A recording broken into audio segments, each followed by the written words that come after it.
लगता है थोड़ा सोच कर बोलना चाहिए। ये सारी चीजें बहुत अच्छी है, मैं भी मानता हूँ। ये भावनात्मक जुड़ाव है, माताओं का बहुत अच्छा काम कर रहे हैं, गुरुकुल भी है मुझे बताया गया यहाँ पर।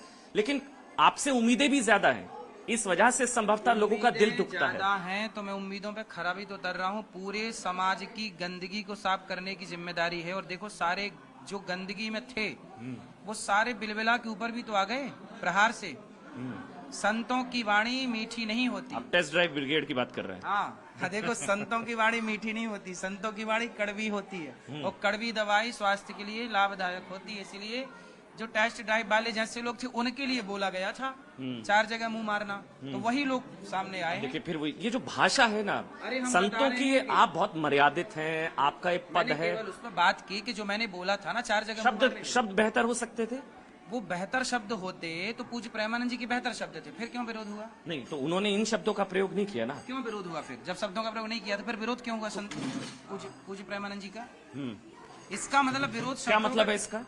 इसका मतलब ये है जो पुरुष चरित्रहीन है, जो स्त्री चरित्रहीन है, उनके लिए ये बातें कही जाती हैं, सबके लिए थोड़ी कही जाती हैं। अब देखो फिर वही बात मैं दोहराऊंगा कि चोर को चोर ना कहा जाए तो क्या कहा जाए?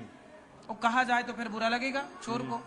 तो हमने जिनको कहा उनको ही बुरा लगा। नहीं ऐसे तो फिर मैं ऐसे 10 बयान आपको मैं याद दिला सकता हूँ जो मुझे भी व्यक्तिगत रूप से सही नहीं लगे महाराज जी। हाँ बताइए। जैसे वो सीता हरण और द्रौपदी, उसको सुंदरता से जोड़ देना। नहीं, वो चाणक्य एक नीति आपका का था, श्लोक है उसमें। एक आपका शायद, अगर गलत हूँ मुझे सही करिएगा, एक आपने बोला था कि बेटियों के संस्कार जिम्मेदार है, उनके टुकड़े टुकड़े जो 35 टुकड़े हो रहे हैं उसके लिए ये आप पूरी बात सुनेंगे पूरा। अच्छा। तो आपको क्लियर, आप लोग 10 सेकंड 20 सेकंड की बातें आप सुनेंगे। पूरा बताइए ना, इसलिए तो है आप किस बताइए। विषय में सुनना चाहते हैं पूछिए। ये जो सीता हरण और द्रौपदी का जो चीर हरण, इसको मैंने तो पूरा सुना। उसमें आपने कहा कि ये महिलाओं का ज्यादा सुंदर होना भी दोष है और ये इसलिए सीता हरण और इस वजह से द्रौपदी का चीर हरण हुआ उनके सुंदरता की वजह से। इसका उत्तर दिया जा चुका है। तब चाणक्य नीति पढ़ेंगे तो आपको सब समझ में आएगा। इसके लिए सत्संग करना पड़ेगा कि कौन जिम्मेदार है। इसके लिए ऐसे चलते सीता हरण के लिए तो रावण जिम्मेदार है ना प्रभु, उसके लिए क्या मतलब महाराज जी आप बताइए ना, ये तो विवादित है ना। कौन? ये सीता हरण के लिए उनकी माता सीता का सुंदर होना दोष है। रावण ही जिम्मेदार है और कौन जिम्मेदार है? माता हमने कब सीता बोला का कि- माता सीता का सुंदर होना नहीं है ना। नहीं, उस विषय को आप लोग पूरा ना समझ पाए अभी, ना भी आप समझ पाएंगे क्योंकि वो आपकी समझ के परे विषय है। तो आप समझा दीजिए ना नहीं महाराज जी। समझ पाएंगे, वो सत्संग से समझ में आएगा, ऐसे नहीं आता। चलते फिरते कोई ऐसा नहीं कि आपको हम पीएचडी की डिग्री दे दें। जैसे पीएचडी की डिग्री चलते आपके फिरते पास तो है, मैं तो अभी गया आपके नहीं, ऑफिस में, आपके जैसे- पास तो है ना, आप जैसे समझा PhD दीजिए। की डिग्री चलते चलते नहीं हो सकती। ऐसे कुछ बातें चलते चलते नहीं समझाई जा सकती। उसके लिए खूब तरीके से अध्ययन चाहिए। संतों के चरणों में बैठ के जब तक आप नॉलेज नहीं पाएंगे उस विषय में गति नहीं होगी। आप गए थे प्रेमानंद जी के पास, आप जिनका बार बार जिक्र कर रहे हैं, वो वीडियो भी मैंने देखा। प्रेमानंद महाराज ने खुद आपको सलाह दी, जिस सवाल का हर जरूरी नहीं हर सवाल का उत्तर देना, ये उन्होंने कहा था। आप हर बॉल पर सिक्सर लगाना चाहते हैं। जो सवाल मुझे नहीं पता मैं उसका उत्तर देते ही नहीं, जो पता है वो उत्तर देता हूँ। अब जो उत्तर देता हूँ लोग उसे समझ नहीं पाते, नहीं समझ पाते तो विवाद। अच्छा चलिए फिर काम करते हैं ना, मैं विवादों से इतर एक सवाल पूछता हूँ। मैं विवादों से इतर एक सवाल पूछता हूँ, आपको क्या लगता है इसके पीछे क्या वजह? योगी आदित्यनाथ ने कहा कि संतों को विवादों में घसीटने की एक कुत्सित एक प्रयास हो रहा है, चाहे आप हैं, चाहे प्रेमानंद महाराज हैं, चाहे साध्वी रीतांबरा।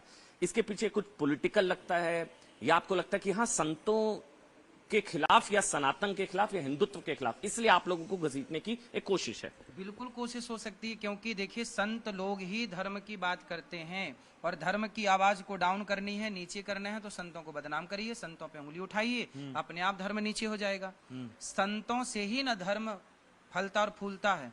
संत ना होते आग लगी आकाश में बरस रहे अंगार, संत ना होते जगत में तो जल जाता संसार। और संतों से मीठी बात की उम्मीद मत करिए। सचिव वैद्य गुरु तीन जो प्रिय बोले ही भयास, राज धर्म तन तीन कर हो ही बैग ही नास। सचिव सलाहकार हमेशा ऐसी सलाह दे जो मुंह दिखाई बात ना करे, जो सही है वो बताए, वो चाहे बुरी हो चाहे भली हो। तो ऐसी बात सचिव वैद्य जो डॉक्टर है ना, आपके ऑपरेशन होना है तो वो ऑपरेशन करेगा, हाथ पांव बांध देगा आपके, आप कितना भी चिल्लाइए पर वो ऑपरेशन करेगा। यही डॉक्टर का धर्म है।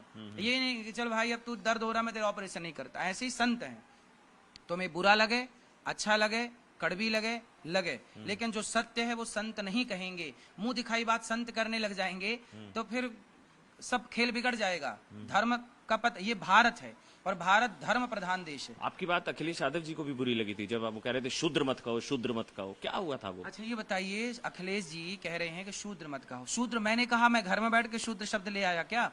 गीता में लिखा है चातुर्वर्ण्यम मया सृष्टम गुण कर्म विभागशः। भगवान कृष्ण की बनाई ये व्यवस्था है। चातुर्वर्ण्यम, 4 वर्ण किसने बनाए? भगवान श्री कृष्ण ने। और जब भगवान की वाणी ही अब वो नहीं मानते नेताजी, तो इसमें मेरा क्या कसूर है? ब्राह्मण क्या है? ब्राह्मण एक व्यवस्था है, क्षत्रिय की व्यवस्था है, वैश्य शूद्र। शूद्र के साथ छुआछूत हमारे यहाँ कभी नहीं हुआ।